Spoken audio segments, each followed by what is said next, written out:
Né de l'imaginaire d'Enki Bilal en 1992, puis concrétisé par l'artiste néerlandais Jeppe Rubing en 2003, ce sport qui mélange la boxe anglaise et le jeu d'échecs est aujourd'hui en plein essor car il est tout simplement génial. Bienvenue dans le podcast de Chessboxing.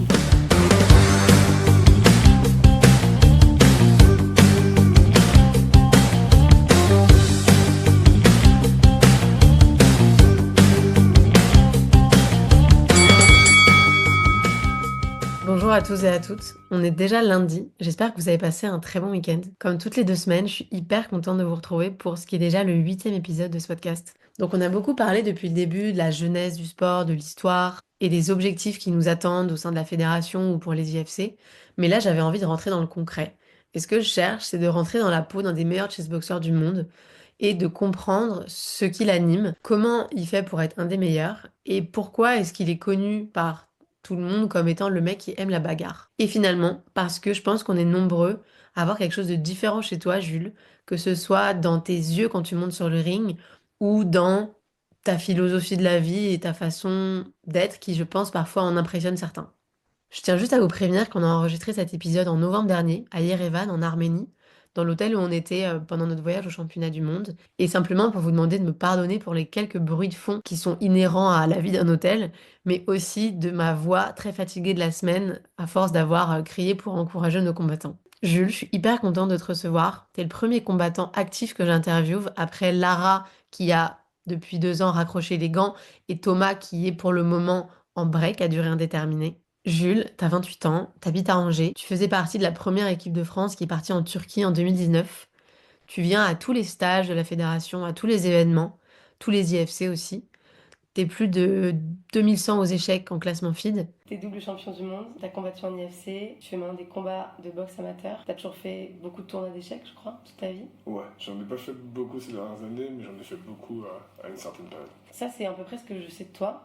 Et je pense que même si t'es une des figures du chessboxing en France, au final, on sait pas grand chose de toi. En tout cas, j'ai l'impression que t'es quelqu'un qui reste assez mystérieux pour mal de gens. Et donc, la première question que je me demandais, c'est comment est-ce que tu te construis? Enfin, t'es comment quand t'es jeune? Tu fais quoi? Déjà, je suis né, je suis allé à l'école, un peu comme tout le monde. Une scolarité, je veux dire classique, mais pas vraiment. J'ai resté une classe rapidement en fait. Ils ont voulu que j'en sorte une deuxième, etc. Nana, et je l'ai pas fait. J'ai vécu une scolarité assez banale, on va dire. J'ai commencé à faire un peu des conneries fin collège. Au lycée, j'ai complètement. J'allais plus en cours, j'embrouillais avec les profs, j'en ai rien à foutre. On se donnait des rendez-vous avec les profs dehors pour se taper. Donc je me suis viré de 3-4 lycées différents. En fait, je les ai virés, mais on avait souvent un contrat parce que je tchatchais. C'était dur pour eux de trouver des trucs factuels parce que je restais un minimum. Pas courtois, mais j'avais des phrases avec une syntaxe assez construite. Du coup, ce qui déstabilisait un peu les gens qui géraient le lycée. Donc on s'arrangeait en gros en mode je reviens plus, ils me virent sur une période indéterminée, ça évite de faire de la paperasse et que moi mon dossier soit entaché. Et j'ai fait au moins 3-4 lycées comme ça, chaque année de toute façon. Chaque année je changeais de lycée. Et après le lycée, t'as fait quoi? Du coup, j'ai eu la chance d'avoir le bac quand même, sans aller au lycée, ce qui était plutôt cool. Terminale, je suis vraiment pas allé au lycée du tout.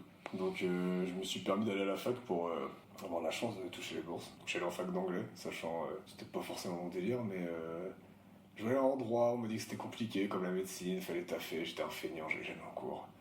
On m'a découragé et j'ai accepté le fait qu'on me décourage pour ça, ça me paraissait sensé. Du coup, je suis allé en anglais parce que je me suis dit, je vais jamais faire prof d'anglais ou quoi que ce soit, mais ça sera toujours utile de parler correctement anglais, de savoir l'écrire, etc. Je me suis dit, peu importe où je vais après, l'anglais sera utile. Le premier jour, j'y suis arrivé ultra sérieux, j'étais bien organisé, j'avais mes affaires et tout, des crayons, des papiers propres. Quand ils donnaient des trucs à faire, j'utilisais la pause pour les faire, parce que c'était les emplois du temps, on a 2 heures là, puis 2 heures de pause, puis 2 heures là, puis des trucs complètement zinzin. Du coup, dès que j'avais une pause, j'allais au parc, je parlais à personne dans la classe, j'allais faire mes trucs. Bon, ça a duré 4 bons jours. Et au bout de 4 jours, j'ai fait une soirée et je suis jamais retourné encore. Ok. J'ai eu la chance de toucher quand même les bourses pendant 2 ans, donc ça m'a permis de survivre en fait. Malgré le fait que j'allais jamais en cours et que j'allais pas au partiel non plus. Mais les mecs, à la fac, en fait, ils notent pas les absents qu'ils estiment en fait qu'ils sont pas dans la classe. Donc s'ils estiment que par exemple t'es venu une fois au début, t'en vu une fois et que t'es plus là, ils se disent ils l'ont pas enlevé des listes en gros. Donc je faisais partie de ces gars-là qui sans avoir rien fait, rien demandé, étaient pas notés absents dans les trucs absents, qui m'a permis de gratter les bourses. T'as eu pas mal de chance quand même. Ouais, carrément. Ah bah là-dessus, j'ai mis du temps à le comprendre, mais mon meilleur ami me disait tout le temps, mais t'as tout le temps de la chance. Et je le comprenais pas quand j'étais plus jeune, mais ouais, il y a pas mal de trucs qui sont bien bidouillés sans que je fasse trop d'efforts, en fait. Voire même que je fasse l'inverse d'un effort et que ça se passe bien quand même, donc plutôt cool. Donc à 18 ans, t'es à la fac et en fait t'arrêtes la fac, donc tu fais quoi? Ouais. Ah, principalement, je capte des potes. Hein. C'est pas les moments où j'ai construit le plus de trucs dans ma vie. Bon, j'ai eu la chance d'avoir plein de fréquentations très à l'aise dans beaucoup de domaines. Donc rien que par l'oral, le contact, en fait, j'ai appris plein de choses quand même. Ah, j'ai appris plus de choses d'ailleurs entre mes 18-20 ans, à faire que de sortir voir mes potes, boire, fumer, vraiment c'était soirée sur soirée, que tout mon lycée. Mais il n'y a rien de construit, rien de très instable. C'est les moments où ouais, ça se tapait bourré le soir, ça faisait des soirées n'importe comment. Et donc, ok, et donc après ça, qu'est-ce qui se passe? Enfin, depuis 8 ans, tu fais quoi? Principalement du sport. J'essaie de me cultiver aussi. Toujours plusieurs business aussi, faire des billets, donc ça me demande pas mal de temps. Là, par exemple, juste avant le championnat du monde, j'ai recommencé le business de réparation, achat, revente de produits électroniques. J'ai encore rajouté ça à ma palette, sachant que de base, je fais du poker, je fais des paris sportifs, je fais de la crypto. Je fais pas mal de trucs. Et donc, si on passe sur la partie échec, J'ai appris 7 ans et demi, je crois, à déplacer les pièces. J'ai commencé à vraiment faire de la compète vers 13 ans et demi à peu près. À vraiment jouer en club sérieusement, partir faire des tournois, etc. c'est quoi? C'est passion échec en premier? Je veux dire en premier chronologiquement, Ouais. en premier... Oui, Ah oui, premier chronologiquement. Ça a été judo pendant longtemps, échec en parallèle. Je faisais un petit peu de scoutisme aussi. Je faisais du hand en même temps. Ah, j'ai fait plein de trucs en même temps, j'ai dû commencer à sacrifier des trucs. Ce qui est resté, c'est échec et judo. C'est surtout que de blocage, j'ai arrêté pendant 2 ans à jouer. J'allais jouer au club de quartier en fait, là où ma mère m'a emmené pour m'apprendre à jouer. Merci maman. Je savais pas du tout jouer aux échecs, c'était pas du tout la culture. Elle m'a chopé, elle m'a dit tiens, va faire ça, tu vois, t'es trop en zouave, tu fais n'importe quoi, va jouer aux échecs, ça va te calmer. C'était impeccable. Et en fait, le moment où j'ai arrêté, je suis revenu, j'étais devenu plus calme et j'ai pu jouer correctement aux échecs et montrer un peu ma valeur aux échecs. Donc rapidement, ils ont capté que j'avais un bon niveau, que j'avais potentiellement allé avoir un bon niveau en tout cas. Donc ils m'ont envoyé en National 3. Je me suis qualifié pour faire championnat de France jeune dès la première année en fait, où je suis arrivé au club d'Angers du coup. Donc rapidement, ouais, les échecs ont pris une bonne place. Et maintenant, moi? Ouais, beaucoup moins. J'ai juste joué quand il y a des compètes en fait. Je me force à aller jouer parce que j'ai des combats de chessboxing généralement. L'année dernière, j'ai fait 3 rapides parce que j'ai rencontré Sergei. Là, cette année, j'ai fait 2 rapides parce qu'il y a le championnat du monde. Sinon, j'aurais pas fait. La plupart du temps, c'est juste parce que je sais que dans un mois et demi, j'ai des combats de chessboxing. Donc, je vais faire des rapides pour me mettre dans le bain. Donc tu joues pas chez toi, tu t'entraînes pas, enfin tu bosses pas quoi. Non. J'ai un gros problème de rigueur avec les échecs. J'ai jamais taffé. Chaque fois que j'ai ouvert un bouquin d'échecs, j'ai lu 2 pages, j'ai arrêté, j'ai refermé, j'ai jamais relu. J'ai des potes à moi qui sont coachs, ils sont maîtres internationaux, etc. Ils m'envoient des pages entières de bouquins qui coûtent 50 balles. Ils m'envoient les pages c'est en PDF. Et j'ai plein de trucs en fait pour taffer facilement et je le fais jamais. J'ai énormément de mal à taffer les échecs. Par rapport à la boxe par exemple ou les sports de combat. Et du coup, les sports de combat, t'as commencé par le judo. Ouais. À quel âge? 5 ans. Et donc après, c'est quoi le parcours? Niveau judo, j'ai fait de la compète pendant longtemps, sans être exceptionnel. Pareil, j'avais des bonnes prédispositions, mais j'étais un feignant. J'étais pas assez entraîné. Rapidement, en fait, le moment où j'aurais pu peut-être passer un niveau, tu vois, le cap des 14-15 ans, c'est le moment où j'ai commencé à sortir, à boire de l'alcool. J'allais à l'entraînement 1 fois par mois. Je me suis retrouvé, j'étais fait virer de mon premier lycée, je me suis retrouvé à Segré, en internat. Du coup, mon club de Trélazé s'était arrangé avec Segré pour qu'on puisse s'entraîner à Segré alors que j'étais licencié à Trélazé. Du coup, mon club de Trélazé ne savait pas que je venais jamais m'entraîner, que j'allais 1 fois par mois. Du coup, il a accepté que je fasse les compètes, pensant que je m'entraînais sérieusement, etc. Donc, je me pointais en compète en mode hey, salut, ça se passait correctement quand même, ça allait. Je faisais quelques podiums. Départ région, je faisais des podiums. Dès que ça allait, niveau France, interrégion France, compliqué. Ah, ça devenait dur. Tu vois, les masters interrégionaux, des trucs comme ça, je passais les phases de poule, quoi. Mes 8e quarts, c'était le palier. Je commençais à rencontrer les brutasses du pôle espoir qui étaient surentraînés. Les mecs qui avaient la rigueur, quoi, genre, clairement. C'était autre chose. Et comment tu passes du judo à maintenant? Le judo me saoule, clairement. Ça m'énerve. Je fais une petite transition jiu-jitsu self. Donc avec les percussions light en gros. Les 3 premiers mois, je gagne le championnat départemental en fait, je gagne un master régional. Et on arrive rapidement à la fin de l'année, je crois, parce que j'ai dû le prendre en cours d'année. Mais en gros, championnat de France ou régional. L'étape qu'il fallait que je fasse pour après aller à l'étape d'après, etc.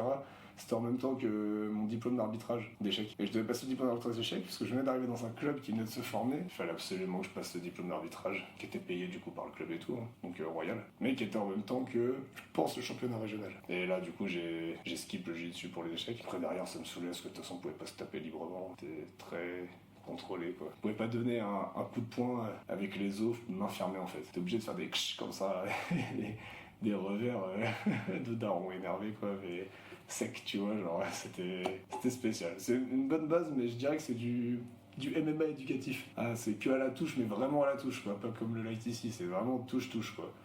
Et là, c'est un peu pareil. Tu fous une patate un peu vénère ou tu donnes un maigiri, c'est les coups de pied de face. Si tu pousses vers l'avant vraiment pour donner un gros maigiri pour sécher le gars, on va te dire non, ça fonctionne pas comme ça. Faut donner sec et rester bien, que ça soit propre. C'est pas assez violent, c'est pas assez concret en gros. Et après, bon, j'ai une phase où, toujours pareil, soirée. Plus ça avance, plus ça tourne vers. Je fais des soirées, je vois mes potes, je rigole, je me laisse couler un peu, en gros. Heureusement, un des potes avec qui je fais le plus de conneries à cette époque-là, genre vers mes 18-19 ans, kiffe la bagarre aussi. Et on découvre un club à Angers qui s'appelle le Battling. Là où Willy il donne des cours. Willy Borel. Et il fait ça à Bordeaux. Bah, on avait la même structure à Angers. Donc magnifique, pour moi c'était un truc qui n'existait pas. C'était le temple dans Dragon Ball Z. Il y a un truc, tu vois, une salle du temps quoi. Tu y vas le matin, tu peux ressortir que le soir. Des cours toute la journée. Boxe anglaise, boxe française, MMA, grappling, JJB, des cours de sac de frappe, des cours de prépa physique, tout. Et c'était 30 ou 40 balles le mois, je crois, un truc comme ça quand t'étais étudiant. C'est rien quoi, genre un cadeau. Pour ce qu'ils proposent, c'est incroyable quoi. Et du coup, je m'inscris là-bas pour le MMA. Et j'allais jamais au MMA parce que c'était le soir. Et je suis pas du tout un mec du soir. Genre, je me levais super tôt, je faisais plein de trucs le matin. J'allais jouer aux échecs à la BU, après j'allais au batting, je faisais 4 heures d'entraînement d'affilée, j'étais en mode de zinzin.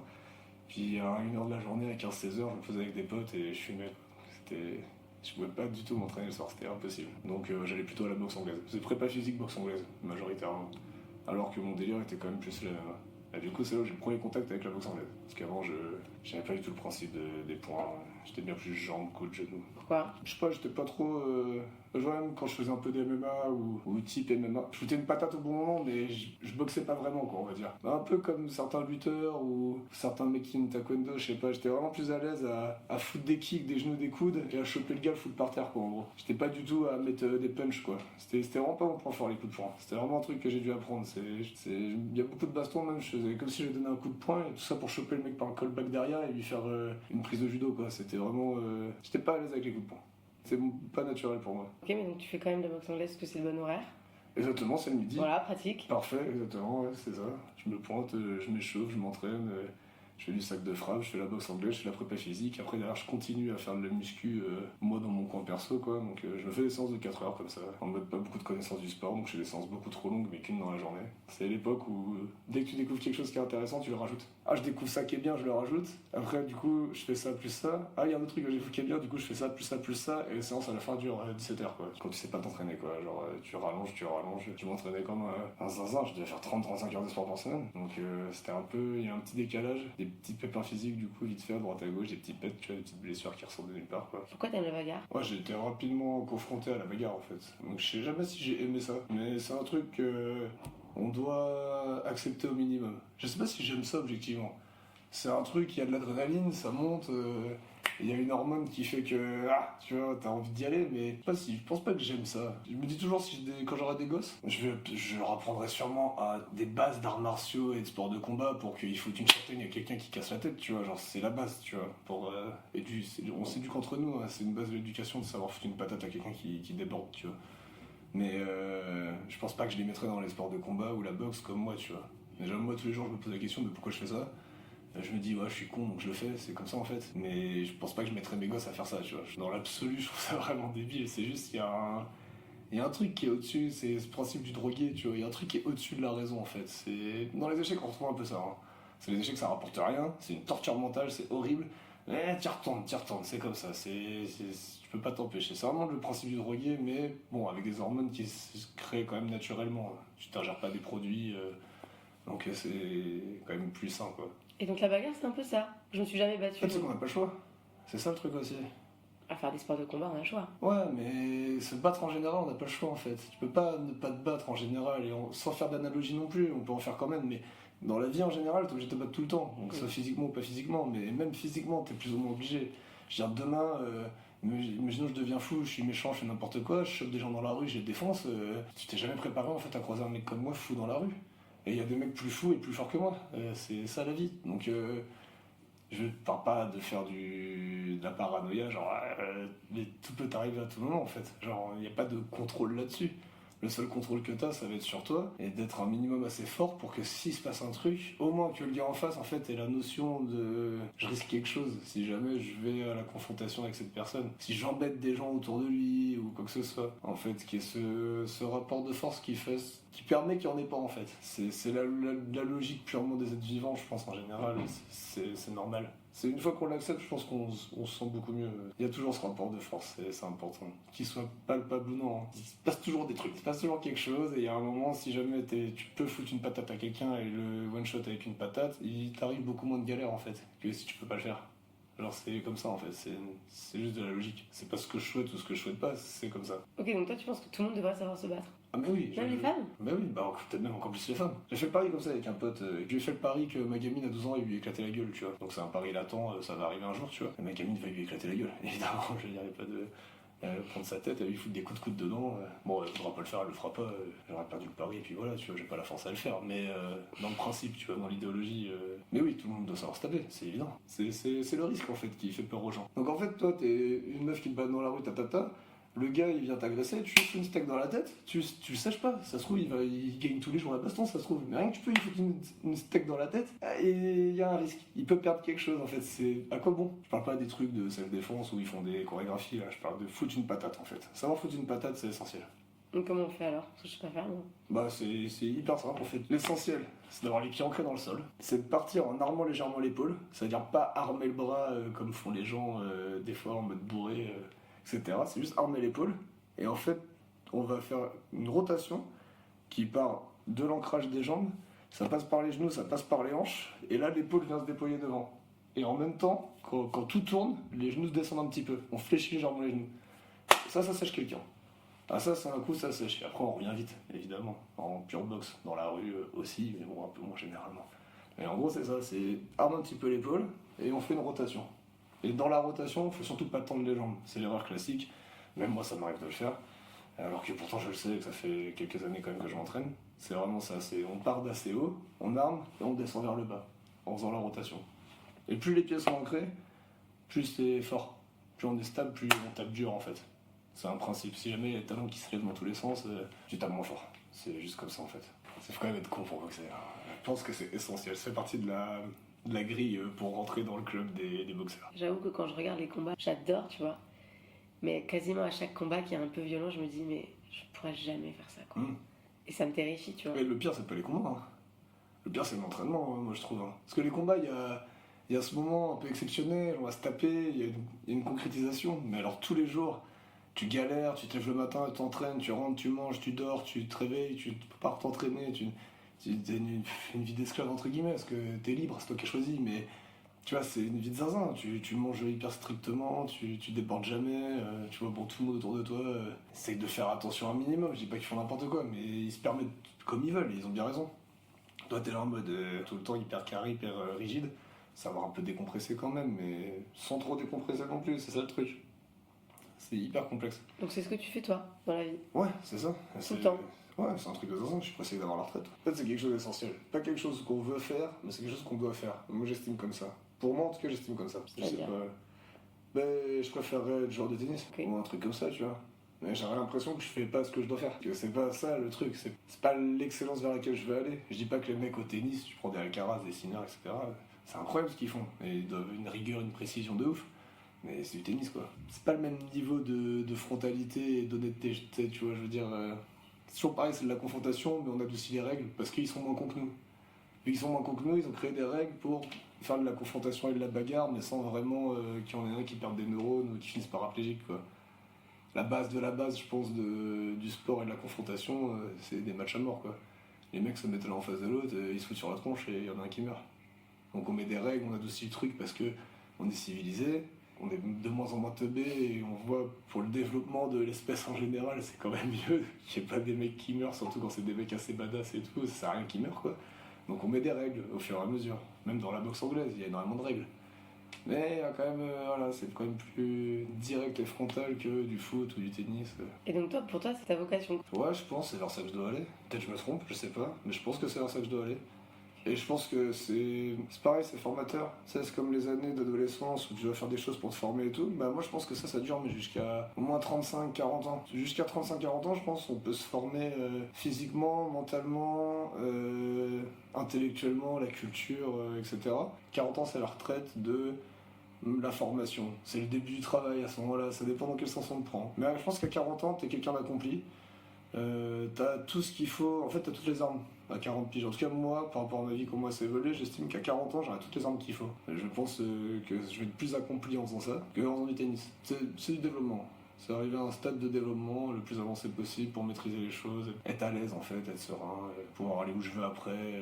Voilà, c'est une formation. Donc les sports de combat, pour toi, c'est une formation. Ouais, clairement. Ouais. Avant je voyais ça, avant j'étais un zinzin, mon gars. Je vais tuer tout le monde, j'étais le plus fort du monde, etc. Nana. Et maintenant, je vois plus tout ça comme ça. Je vois vraiment ça comme. Faut viser d'être le plus fort du monde. C'est ça le plus important, c'est de le viser, pas l'oublier quand même. Mais en fait, à la fin, ça reste. C'est ça, c'est une formation en fait. Ça a pas. J'ai pas l'impression que ça a une si grande valeur que ça. À part que, bah, c'est ça, tu vas te former en fait, tu vas devenir quelqu'un. C'est pour ça que les gamins, les ados, on les met dans. Les parents essaient de les mettre dans des voies à peu près correctes en fait. C'est que c'est une formation. Et la formation, elle s'arrête pas à 20 piges ou à 25 piges, je pense pas.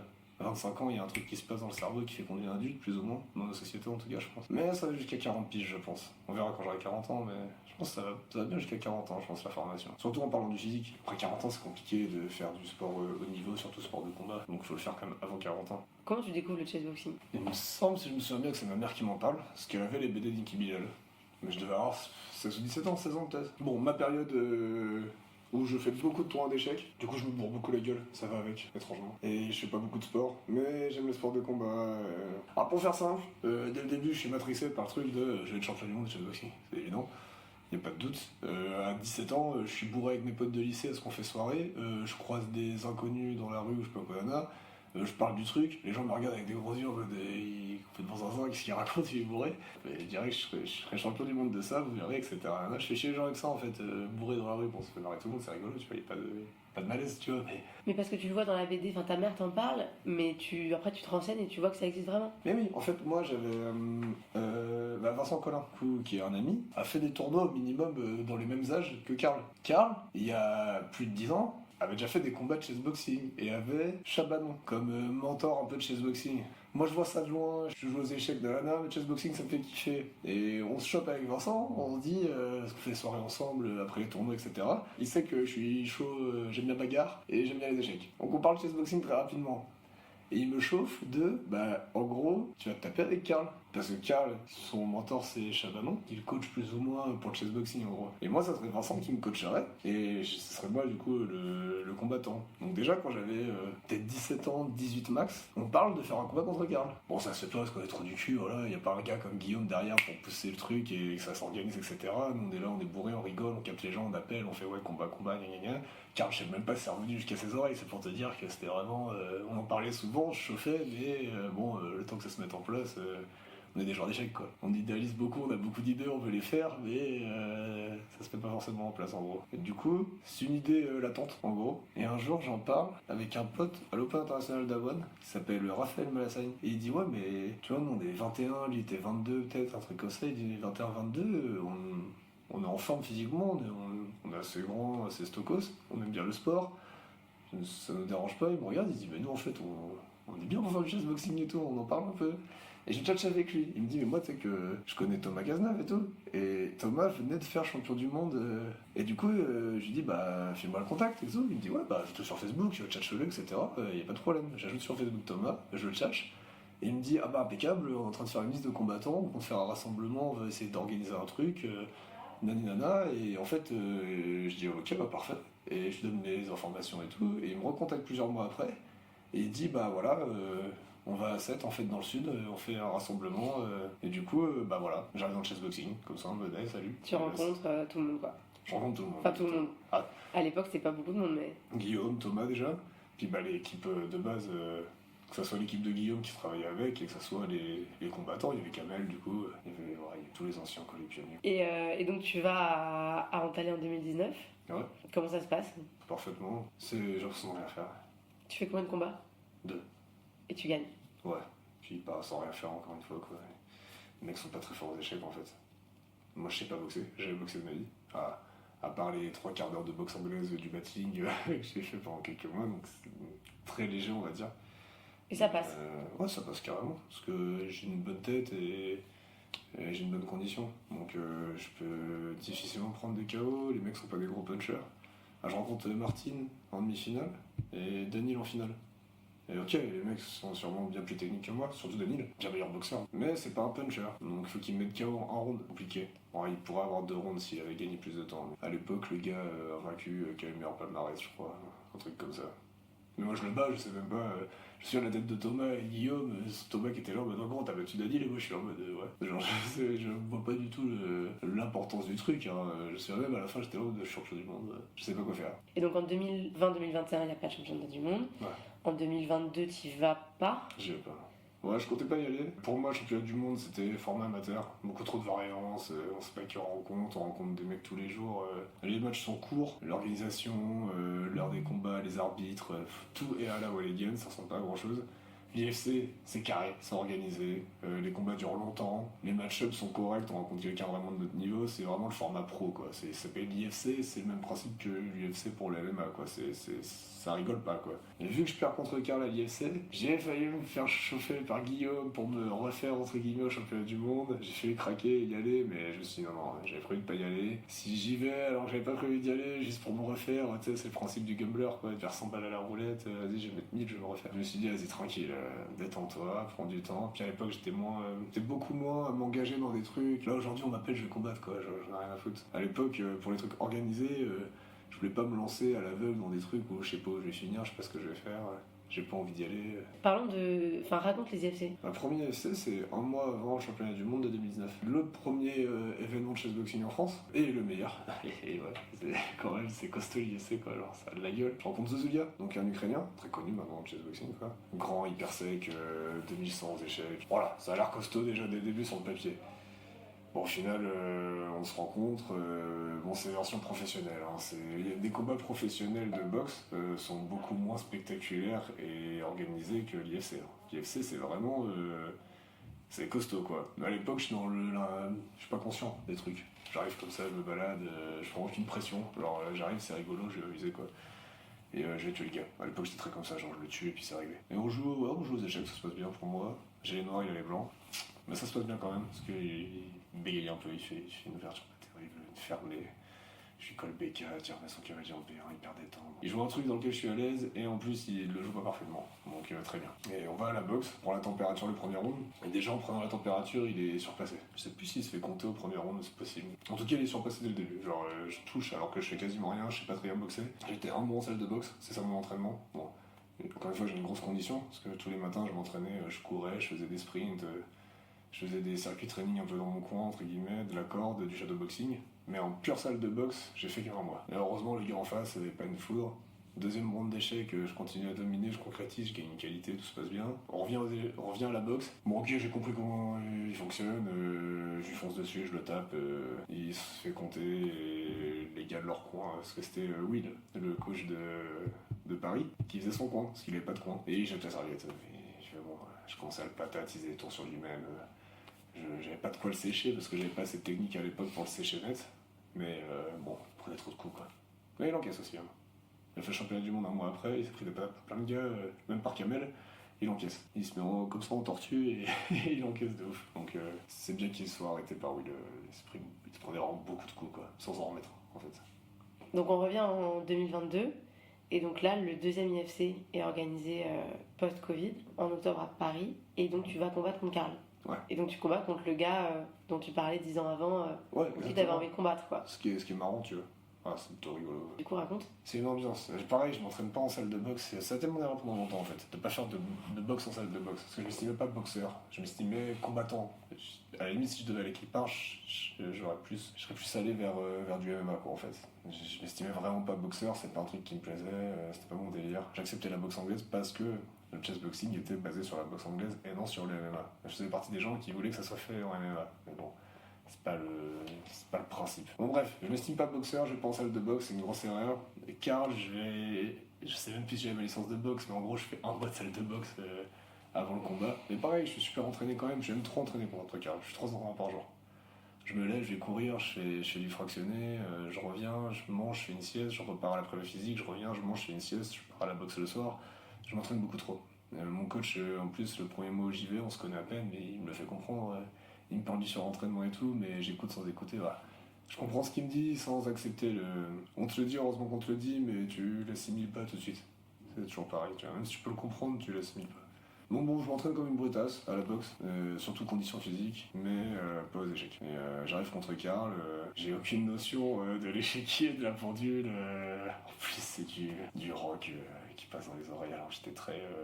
C'était un peu ma période, la musique c'est le mal, faut pas écouter de musique, c'est du lavage de cerveau, etc.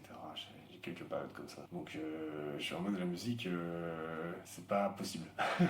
La musique c'est pas possible, et là on met en plus du rock sataniste, je sais pas quoi, voilà ça va, je suis purgé de cette vision-là, mais à ce moment-là j'étais encore dans ce délire de. C'est des trucs qui rentrent dans ma tête, et après il lâche des informations dans ma tête, je veux pas de ça quoi, en gros. Et le truc, ça me fiche dès le début, je suis en mode non, c'est pas possible, genre, c'est horrible, horrible de ouf, on n'est pas prévenu, hein, genre.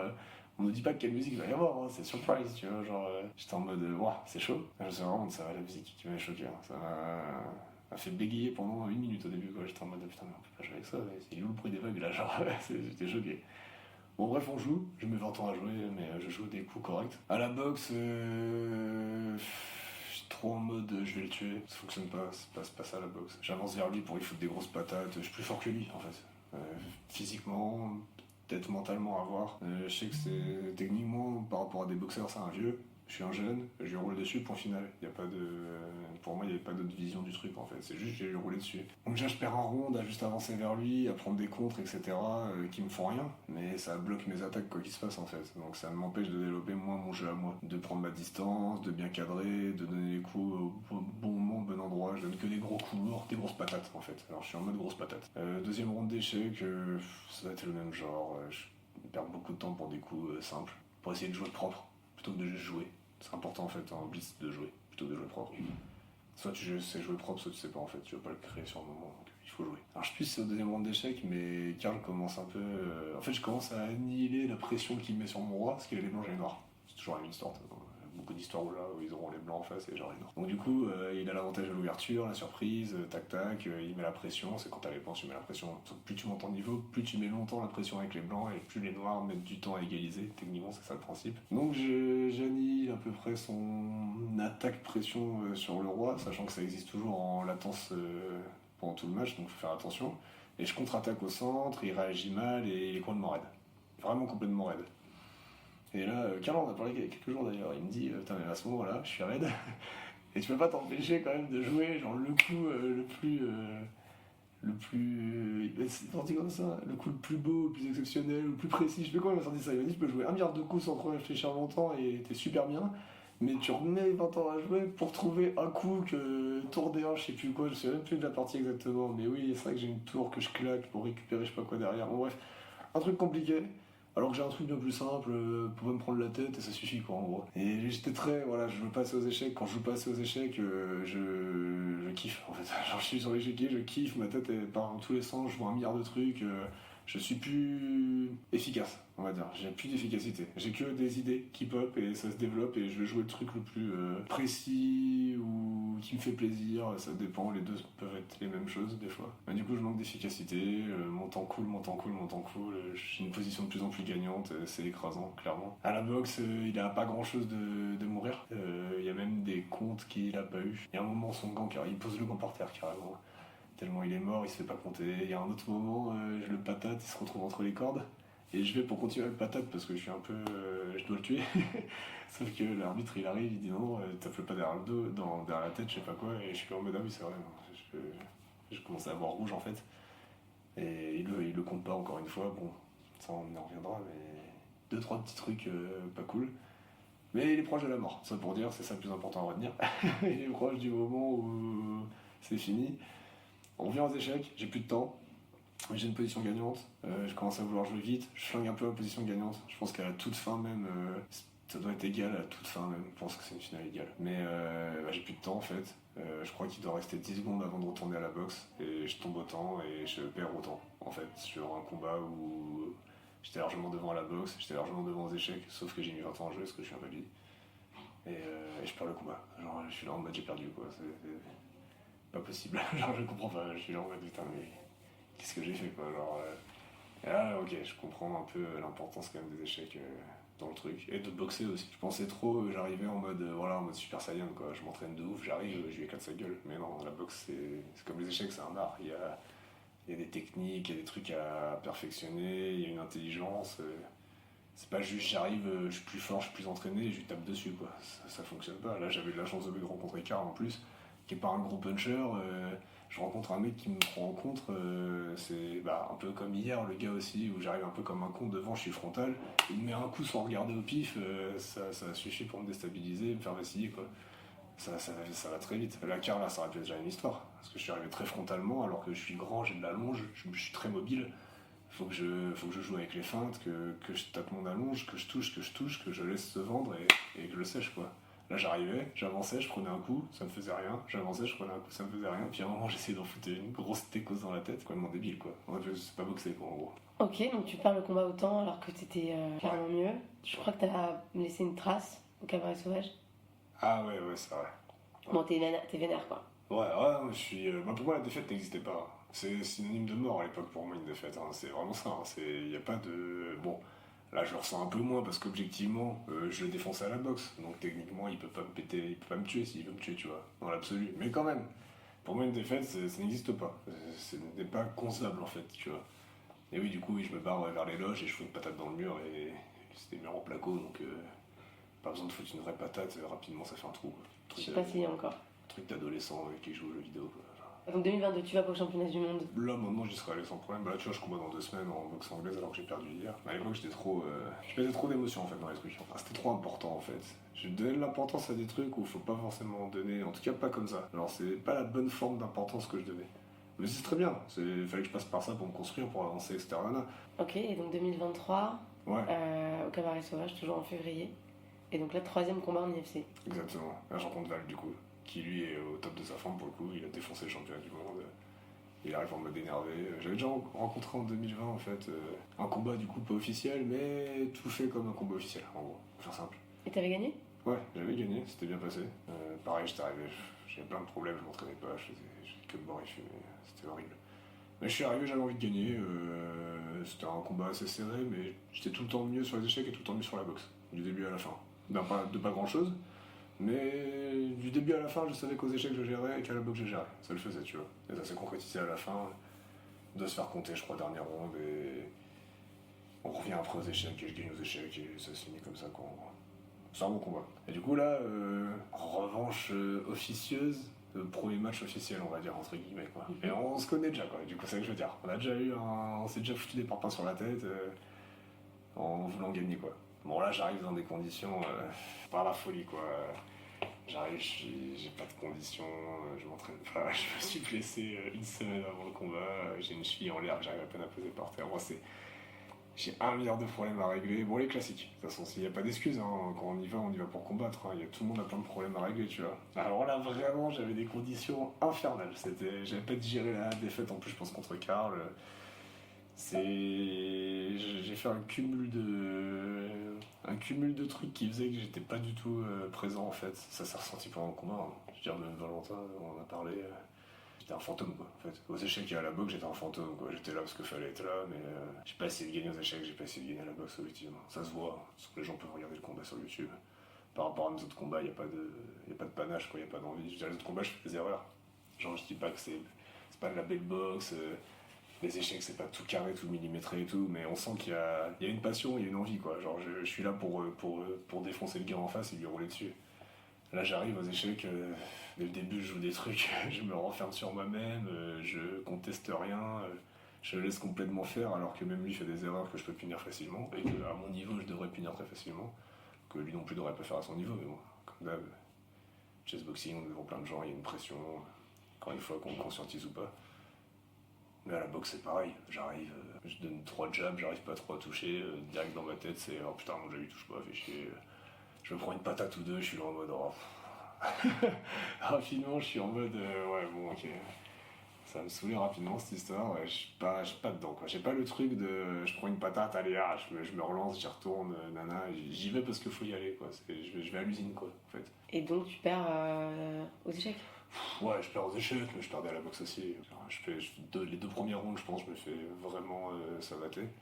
Ah, c'est pas, il me déroule pas dans un coin non plus, mais je le touche pas ou très peu sur des coups en tout cas pas impactants, et lui il me touche de façon nette. Et les deux dernières rondes, il gère parce qu'il sait qu'il va gagner aux échecs parce que je commence à vraiment pas être bien. Et moi je lui saute dessus n'importe comment, comme un zouave, mais du coup, j'arrive pas à le toucher net parce que c'est pas comme ça qu'on touche quelqu'un de façon nette quand.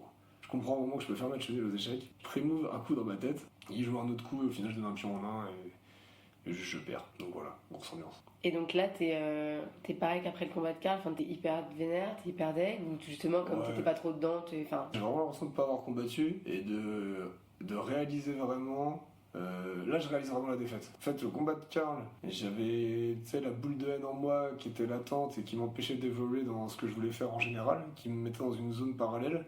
Et la défaite contre Valentin, je l'ai même pas ressenti directement contre Valentin, j'ai l'impression d'avoir été un fantôme, de ne pas avoir combattu, et d'avoir la boule de haine que je gardais depuis plusieurs mois qui a pété en fait, qui a explosé. Genre, tout s'écroulait, j'étais en mode, bon, j'ai tout changé dans ma vie après quand je suis rentré, tu vois.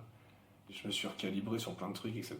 Ça m'a fait le déclic, en fait, voilà. C'est la deuxième défaite qui m'a fait concrétiser la première et qui m'a fait le déclic, en gros, pour faire simple. Et qui m'a dit, ok, c'est bon, détends-toi, personne n'est mort, quoi. Genre, ça va, tranquille, quoi.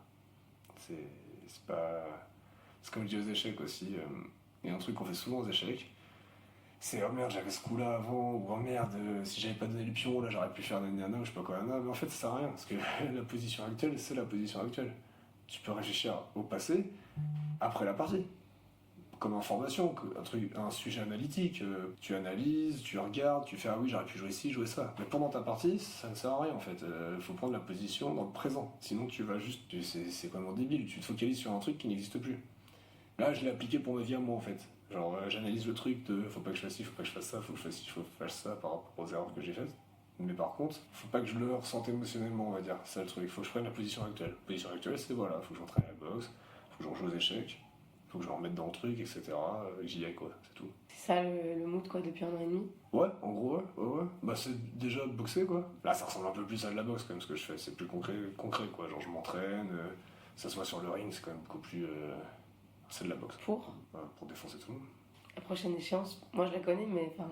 Bah, déjà, j'ai des combats de boxe en l'aise, moi, Ça oui. Donc, ok, donc ça, tu t'es mis à ça. Ouais, après la défaite contre Val, je me mets à faire des petits sparring durs, à chercher des gens. Je fais péter la gueule par des pros dès le début. Et rapidement, bah, je m'inscris à la coupe régionale de fin d'année en moins de 5 combats. Et ça se passe bien, je défonce les gens. Je suis plus technique, je suis plus rapide, je tape mieux.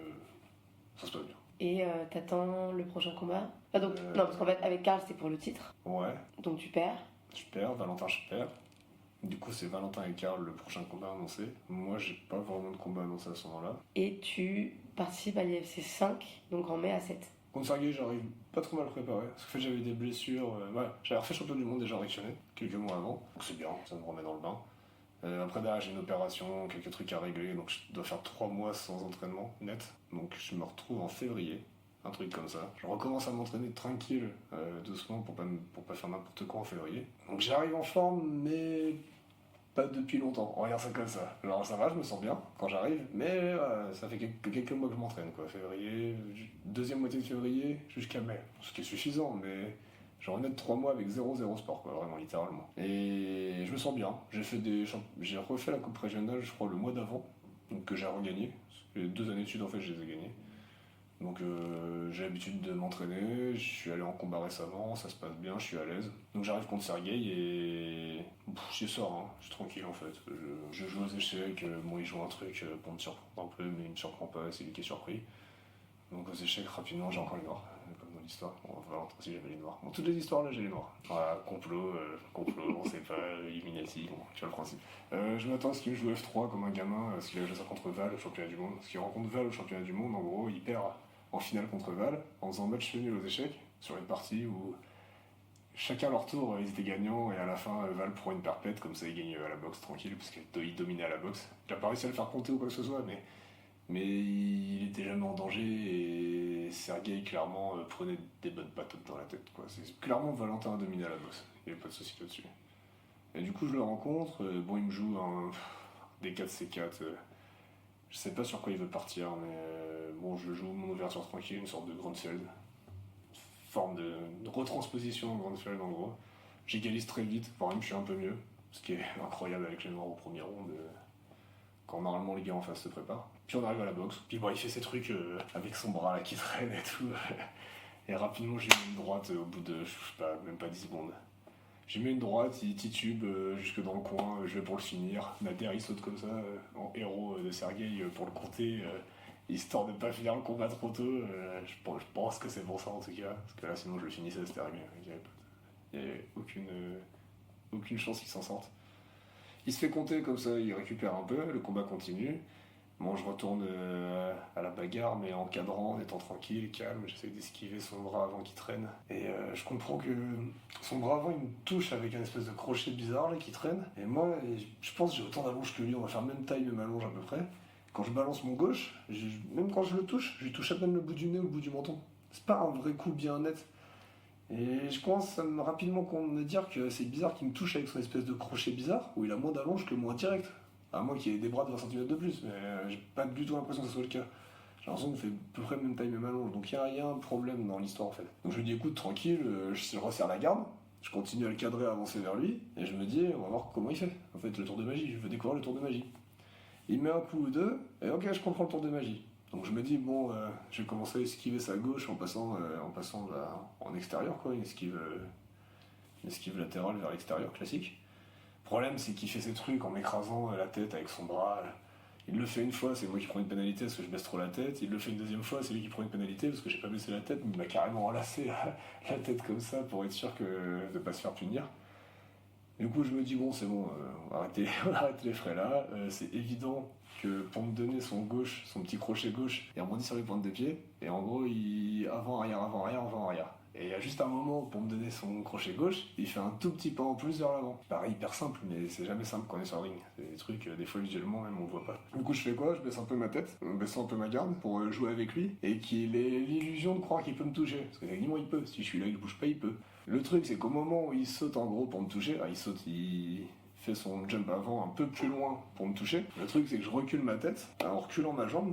Comme ça, lui, ce que j'explique souvent, c'est le truc de. Comme si je t'ai dit de choper le téléphone, et tu vois, d'un moment, je le tire. Et bah, naturellement, tu vas avoir envie d'aller vers le téléphone, en gros, genre. Bah, c'est le même principe. Si je mets ma tête, il veut aller vers ma tête. Et en fait, quand je lève ma tête, naturellement, il va pousser plus loin pour choper ma tête. Donc, tac, je recule, je fais mon pas arrière, je reviens pleine balle dans sa tête, piou, et il s'éteint, il tombe par terre. Il se relève vite, c'est un combattant, c'est un bonhomme, hein. Il a pris une bonne patate, hein. Vraiment c'est une bonne patate, c'est un contre total, hein. Pas de garde, rien. C'est vraiment une bonne patate. Mais il se relève vite, bien joué, en tout cas je veux dire il est résistant. Mais l'arbitre l'arrête, parce que voilà, déjà la première fois il prend une droite, c'est lui qui le sauve, sinon c'était fini. Et là il a compris, il a dû voir l'écart de niveau en fait. Je prends pas de coup, je comprends rapidement comment il fonctionne, je le punis instantanément sur un contre. Nader, c'était l'arbitre, c'est un boxeur. Je pense qu'il a compris directement que juste j'analysais très bien comment il fonctionnait et que bon, il arrête le combat. Je pense qu'il a raison parce que Sergueï a carrément eu un blackout. Il se souvenait plus du combat si j'ai bien compris. Donc il s'est emmené à l'hôpital, protocole, commotion, etc. Bon, je pense qu'il va bien si j'ai bien compris. Mais bon, voilà, il a oublié qu'il a pris un KO. Et donc ce combat, c'était pour définir qui allait combattre pour le titre, pour le combat d'après celui de Valentin et Karl. En gros, qui allait combattre Valentin. On n'a pas vraiment parlé des championnats du monde l'année dernière. Championnat du monde 2023, c'était deuxième championnat du monde. Ça, c'est une petite balade parce qu'en fait, pareil, les gens savent pas très bien jouer aux échecs. Tous les gars boxent bien, hein. Ils sont peut-être meilleurs que moi techniquement, je pense, à chaque fois, mais ils ont pas ce qu'il faut pour me mettre KO. Et aux échecs, il y a trop de niveau d'écart pour que j'ai le moindre risque de perdre en fait. Donc ça se passe très bien. Donc du coup, deuxième titre de champion du monde. Exactement. En moins de 80. C'est ça. Et donc maintenant, tu dois combattre Valentin. Ouais, c'est ça le principe. Et vous êtes à peu près les deux meilleurs de France? Ouais, du monde. Bon, ok, j'ai perdu mon titre du coup, mais. C'est vrai, du monde. Oups. Alors, attends, ok, donc c'est vrai. Et là, tu reviens pour tes troisième championnats du monde pour le troisième titre. Exactement. Comment ça se passe? Ça se passe très bien aux échecs sur les deux combats. Bon, le deuxième, je rate un gain. J'ai vu le thème, je rentre dans le thème et au final à la fin je me plante. J'ai deux cavaliers qui peuvent aller sur une case. Et à la boxe j'étais pas très content parce que j'étais pas rentré assez vite dans le combat. Au début j'étais pas assez réactif, pas assez concentré, je prends une petite droite ou deux. À la fin, deuxième moitié du round, on va dire, ça va mieux. Je suis plus réactif, plus vif, j'esquive, je bouge. Bon, d'ailleurs, je sèche au foie. Et bon, les deux, de toute façon, se sont arrêtés au premier round de boxe. Je veux dire, encore le deuxième avait plus de temps aux échecs. Il se prend des coups, il se fait compter, il m'agrippe dans tous les sens, il baisse la tête. L'arbitre l'arrête très rapidement. J'étais étonné qu'il l'arrête aussi rapidement, mais bon, objectivement, il lui avait mis avertissement, pénalité, compte. Derrière, un compte parce que je le sèche, et derrière, il prend pénalité. Et le troisième compte, et l'arbitre arrête direct, il dit oh ça sert à rien. Le gars m'agrippe comme ça, il se balade avec moi. Bon, il a pas tort après dans l'absolu. Hein. La dynamique du chessboxing veut ça, hein. Mais bon, les règles sont assez bien mises en place maintenant pour que ça s'arrête rapidement si jamais tu fais le anti-jeu. Et troisième combat Troisième combat, la finale. Et bon, ça se passe bien, les échecs tranquilles, j'ai une belle position. J'avais hésité entre deux variantes à un moment, j'ai refait plusieurs fois dans ma tête et je pense que j'avais une variante mieux que ce que j'ai joué. Mais ce que je jouais très bien, c'est simple, j'ai des plans évidents. Lui, il n'y a pas de plan évident, je préfère largement dans une position que la sienne. Objectivement, mais sur un PC, ça doit être égal. C'est très souvent égal, surtout qu'il a les blancs quand il faut les noirs. C'est récurrent. Et il a une position où il a de l'espace, mais pas de plan en fait. Il n'y a pas de pression. J'ai un petit centre avec un pion doublé en F.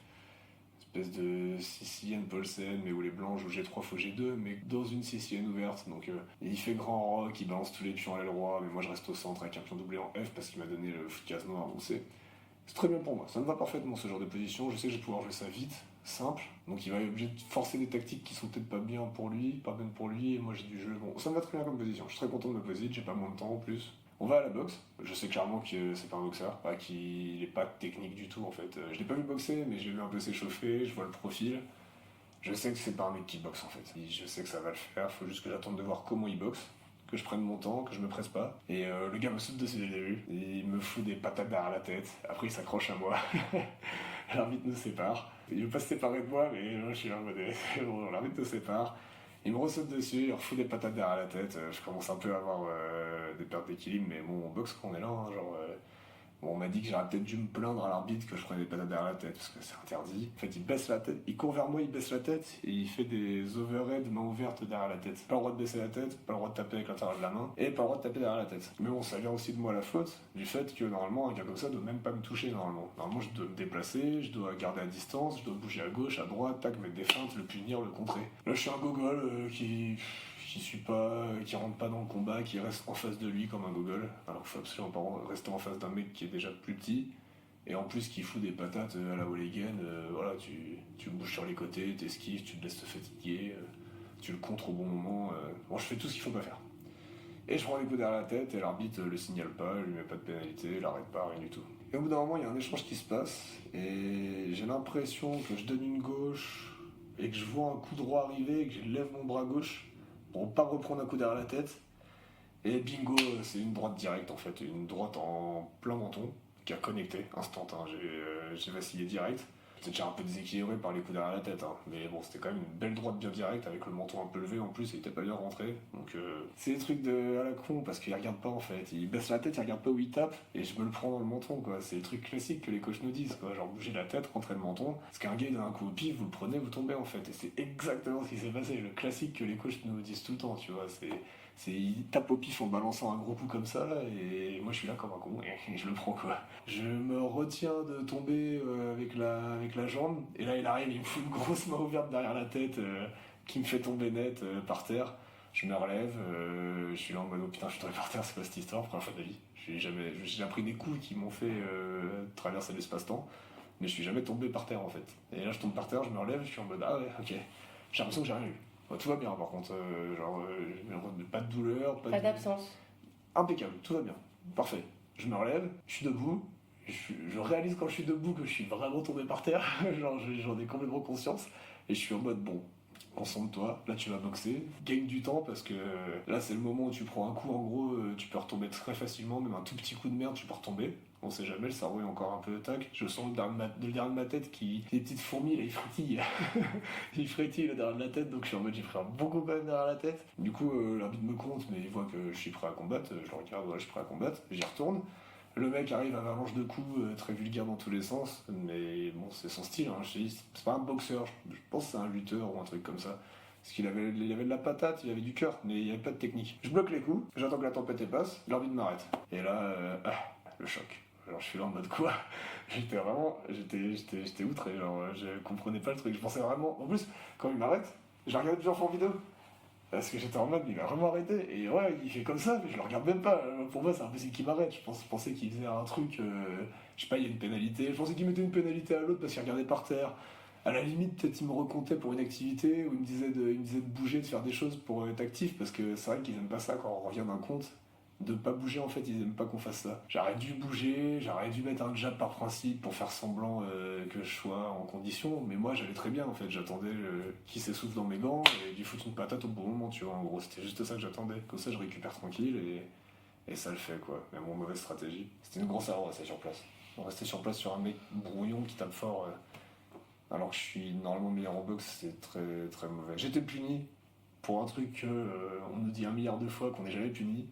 Et là, j'étais clairement puni là-dessus, quoi. Donc l'arbitre m'arrête et je perds mon titre là-dessus, alors que j'ai l'impression de ne pas avoir combattu et que tout va bien, quoi. Et donc, du coup, bon, là, ça fait 24 heures. J'imagine que sur le moment, c'était vraiment dur. D'ailleurs, on était tous, tout le monde a gueulé. Et même, je crois que le combattant voulait continuer. Enfin, notre combattant voulait continuer. Le président de la Fédéreuse voulait continuer. Enfin, tout le monde voulait que le combat continue. Il nous envoie dans les coins, en mode c'est fini. Ouais, je me souviens. Mais tout le monde gueule dans tous les sens. Il nous rappelle, je me mets en garde. L'adversaire se met en garde en mode c'est évident qu'on va combattre, en fait. Ouais. Personne ne s'attend à ce que ça arrête. J'ai regardé au moins 3 à 4 fois le combat pour analyser, pour corriger mes erreurs. Chose que j'avais pas fait par exemple avec Charlie Valentin. Donc c'est là où je sais que j'ai pris un peu plus de maturité, c'est un taf quoi, genre maintenant il faut que je progresse. Là direct j'ai regardé 3, 4, 5 fois le combat pour bien voir les trucs qu'il fallait faire. Et on le voit clairement, je me mets en face du gars, je sautille en mode on va boxer, il y a l'arbitre entre nous deux, il y a le gars en face, le gars se met directement en garde en mode on va boxer. Pour nous c'est évident qu'on va boxer. Et là c'est je crois Paul Van Gogh ou je sais pas qui arrive sur le côté du ring et qui dit non, t'as dit que c'était fini, c'est tout quoi. Je conteste rapidement, je suis en mode mais c'est n'importe quoi, je veux dire. Je prends des coups derrière la tête, c'est pas pénalisé, je me retrouve par terre. La base, c'est un coup net dans le menton, mais il y a quand même une suite d'éléments où il devrait prendre des pénalités qu'il prend pas. Encore une fois, ça n'empêche pas que c'est de ma faute d'avoir appréhendé le combat trop frontalement. Mais encore une fois, il y a un arbitre, il y a des coups illégaux, baisser la tête, taper main ouverte derrière la tête, c'est 3 trucs illégaux qu'il a fait 7 ou 8 fois d'affilée quoi. Tout ça pour au final me retrouver debout, accepter complètement mon sort, comprendre que j'ai pris un down, et je me fais arrêter comme ça. J'ai l'impression qu'il s'est pas passé grand chose, quoi, encore une fois. Et là, le ressenti 24 heures après, est-ce que tu le vis? Est-ce que même si c'est frustrant, etc., est-ce que tu as plus vite digéré le truc que tu l'aurais fait il y a 2 ans, par exemple? Oui, je digère bien plus facilement, mais on digère jamais vraiment, c'est comme d'hab, il y a le conscient, le subconscient, il y a des trucs, il y a des choses latentes tout le temps. Le petit truc non émotionnel du loser. Tu vois, quand tu prends en expérience, tu bloques les émotions, en gros, il y a un moment. J'ai remarqué ça. En mode comme ça te touche pas et c'est réglé, quoi. Et tu prends le truc hyper factuel parce que de toute façon, c'est ce qu'il faut faire. J'ai regardé directement 3, 4, 5 fois le combat. Dès que j'ai regardé, j'étais là en mode, mais oui, j'ai pas le menton rentré, je fais pas de mouvement de tête, je fais pas de step-in. Le mec me fonce dessus, je pivot pas, quoi. Genre, c'est bon, les pivots, peut-être mettre ça sur mon pied à la limite si vraiment je veux gratter une excuse, tu vois, mais c'est vraiment. Voilà quoi, et je pouvais quand même pivoter, tu vois, objectivement. Et tu penses pas du tout, il n'y a aucune partie de toi qui pense que l'arbitre a bien fait pour ta sécurité? Non, jamais. Jamais. Il m'a arrêté 10 fois trop tôt. C'est évident. Je veux dire, tu vois, juste après, on est parti fumer une clope avec Paul, tu vois, en mode, c'est bon, c'est fini, on va se fumer une clope. Et l'arbitre est sorti en même temps fumer une clope. Et on commence à parler. Et on lui montre à la vidéo carrément qu'il me fout des patates derrière la tête. Et que le dernier coup qui me fait tomber, c'est un gros coup derrière la tête, main ouverte. Mais net, quoi. Genre, on peut pas ne pas le voir à la vidéo, en fait. Et je voyais, bon, j'ai dit à l'arbitre, il n'y a pas de problème et tout, mais bon, il y a quand même. Il y a un décalage, en fait. Quand je vois les autres combats, je l'ai ressenti comme ça. Peut-être que je me trompe, mais j'essaie de le voir le plus objectif possible, j'ai ressenti comme ça. J'ai ressenti le décalage entre les autres combats où il y a des mecs qui sont baladés d'un côté du ring à l'autre, qui se protègent comme ça, ils redonnent jamais de coups, ils sont baladés, ils se font pas compter. Et moi qui me lève, qui assume une série de coups, qui suis un combattant. Je veux dire, j'ai 2 titres mondiaux, les mecs savent très bien que je boxe, je me suis pris des patates par Valentin, je me suis pris des patates partout, j'ai rencontré Daniel, je sais même pas boxer, il me mettait des patates dans la tête, je comprenais pas d'où ça arrivait. Je veux dire, je sais ce que c'est un minimum. Donc après, encore une fois, faut que je regarde encore une dizaine de fois la vidéo pour me faire vraiment une idée, mais pour l'instant, moi, dès que j'ai vu la vidéo, j'étais encore plus... En fait, je sentais que je m'étais fait arrêter trop tôt, que c'était pas normal. Quand j'ai vu la vidéo, j'étais en mode, mais je me suis vraiment fait arrêter trop tôt. Mais donc t'arrives à être quand même plutôt serein, quoi. Je vois ça comme un circuit amateur, toujours. Hein. C'est pas une finalité, ce combat-là. Hein. C'est de l'expérience. Transition parfaite, donc pour toi, c'est quoi le vrai truc? Le vrai truc, c'est quand j'aurai 40 ans et que je serai à la retraite. Donc c'est ça que t'attends? Ouais, bah tu sais, y a pas de vrai truc en fait. Non, mais non. Ce que je veux dire, pour toi, ce qui va être un vrai combat important, c'est le combat contre Valentin. Mais contre Val, c'est un combat important, mais c'est pareil, c'est de la formation. C'est juste que c'est la formation d'un autre niveau. C'est professionnel, là, c'est costaud. Mais c'est pas une. En fait, je vois pas ça comme le Graal. C'est pas. Même la couronne en plastique là, de l'IFC, je veux dire, je vais la gagner parce qu'il faut que je la gagne, mais voilà, je vais le dire clairement, je m'en fous en fait. Je vais le faire parce qu'il faut que je le fasse. Mais c'est pas un but en fait, c'est une transition, c'est un parcours. De toute façon, c'est dur d'avoir un but clair parce qu'à chaque fois il va évoluer. Et à chaque fois, on passe par des moyens pour aller vers un but et les deux évoluent, les deux s'entrecroisent, etc. Donc là, objectivement, oui, je vais faire l'IFC, je vais faire le chessboxing, c'est cool, ça me fait kiffer.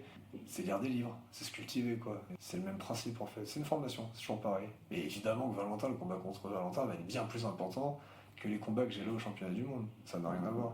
Comme si je passe pro en boxe anglaise, par exemple, un combat de pro en boxe anglaise aura plus de valeur que les combats, moins de 5 combats coupe régionale, quoi. C'est évident. Mais d'ici qu'ils arrivent, par exemple, ces combats-là, bah ça sera ça les trucs les pas très importants en fait, parce que le important sera dans le futur, encore une fois. Donc il y a toujours un décalage en fait entre le important et le présent. Le truc qui se passe maintenant est pas hyper important en fait, parce que l'objectif est beaucoup plus loin.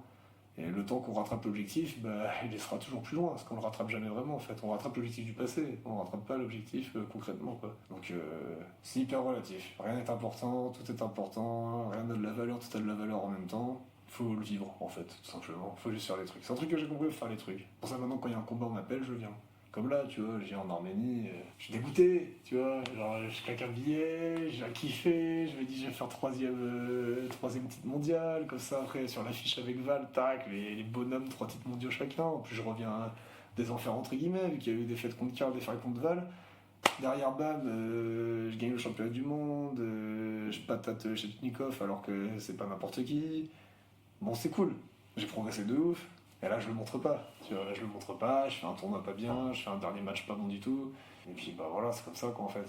Donc, je suis un peu dégoûté, mais bon, en même temps, ce que je me dis, il vaut mieux que ça m'arrive, ces erreurs bêtes et ces imprécisions, il vaut mieux que ça m'arrive là, que sur des trucs bien plus importants qu'il y aura dans l'avenir en fait. Donc, c'est comme ça, faut que je prenne le positif, tout en ayant un peu le seum. Hein. Forcément. Je suis un humain, je suis pas une IA quoi. Faut déconner. Et donc là t'as un combat dans une semaine, dans 10 jours. Et après, c'est quoi le projet? Tu t'entraînes, tu bosses? Bah, je boxe. Pour devenir meilleur en chessboxing ou tu boxes parce que t'as pris finalement goût à la boxe anglaise? Non, le chessboxing c'est. Plus ça avance, plus je le vois un peu comme la récréation en fait, objectif. Hein, l'idée et la philosophie de chessboxing est incroyable. La concrétisation dans la pratique n'existe pas encore vraiment. C'est encore très flou et très.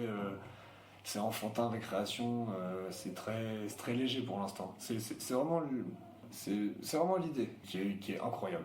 Dans quelques années, je l'espère, la pratique sera tout aussi incroyable. Là, c'est les prémices, c'est pas encore vraiment là. La boxe, c'est beaucoup plus costaud pour l'instant. Si je passe en licence pro et que je fais des combats pro de boxe, ça aura bien plus de valeur pour moi. Peut-être dans 10 ans, ça sera autre chose. Mais pas sûr que je vivrai, en tant que combattant, l'ère du chessboxing pratique. Pour l'instant, c'est très philosophique, quoi. Tu dis que la philosophie du chessboxing, elle est incroyable, et c'est quoi pour toi? C'est quoi qui est incroyable? C'est de la brutalité à l'état pur. C'est deux trucs qui sont très compliqués à palper et à maîtriser, qui nous demandent pas le droit à l'erreur, mais qu'on doit maîtriser dans des conditions qui sont les pires du monde, c'est-à-dire qu'on joue en blitz devant plein de gens, etc., des nanas, alors qu'on va boxer après ou qu'on vient de boxer avant, ça dépend à quelle ronde d'échecs on est, et qu'on doit boxer sachant qu'on alterne avec des rondes d'échecs entre chaque, donc on se déconnecte à chaque fois. C'est les pires conditions possibles. On fait les deux sports les plus rigoureux au monde qui n'ont pas le droit à l'erreur, et qui sont violents. J'aime pas le terme violent, parce que la violence c'est l'abus de la puissance. Pour ça, la brutalité peut-être c'est mieux. C'est de la brutalité à l'état pur. En fait, on fait les deux trucs les plus zinzins qui existent dans le monde, et on les met ensemble dans les pires conditions possibles. C'est l'excellence quoi. Y a rien au-dessus quoi. En fait, si on est à l'aise au chessboxing, on peut être que à l'aise partout. Je veux dire, si t'arrives à jouer aux échecs et à boxer en alternant les rondes dans ces conditions-là, de je joue aux échecs, je vais me prendre des patates ou j'en mets, et après je rejoue aux échecs, alors que mon cardio vient de monter, il vient de descendre, j'ai déconnecté, je retourne aux échecs, je joue aux échecs. Je me concentre, nana, bon c'est bon. En fait, le secret de l'humanité, tu l'as brisé quoi. Genre, s'il n'y a aucune situation dans la vie après qui est compliquée quoi. Je veux dire, ça n'existe pas, c'est pas possible. T'es dans ton truc, t'es dans tes entraînements, enfin. Mais malgré tout, tu viens avec l'équipe de France. Est-ce que tu viens au championnat du monde que pour défendre un titre, pour t'entraîner, pour prendre l'expérience? Ou est-ce que quand même t'apprécies le côté équipe et tout ça, ou c'est Oh non, secondaire? je viens plus pour l'ambiance. D'accord. Même le titre et les combats, j'en ai plus rien à faire. Je viens le défendre et je vais choper le titre parce que c'est mon titre à moi. C'est toujours pareil, quand quelqu'un d'autre est là, je le veux. Quand je l'ai, j'en ai un peu rien à foutre. Mais non, c'est pour l'ambiance, c'est cool, faut vivre les choses. C'est un truc que j'ai mis beaucoup de côté pendant un certain temps de ma vie, c'est de pas forcément vivre les choses. D'être là en mode je vois pas l'intérêt, je vois pas le but, je le fais pas.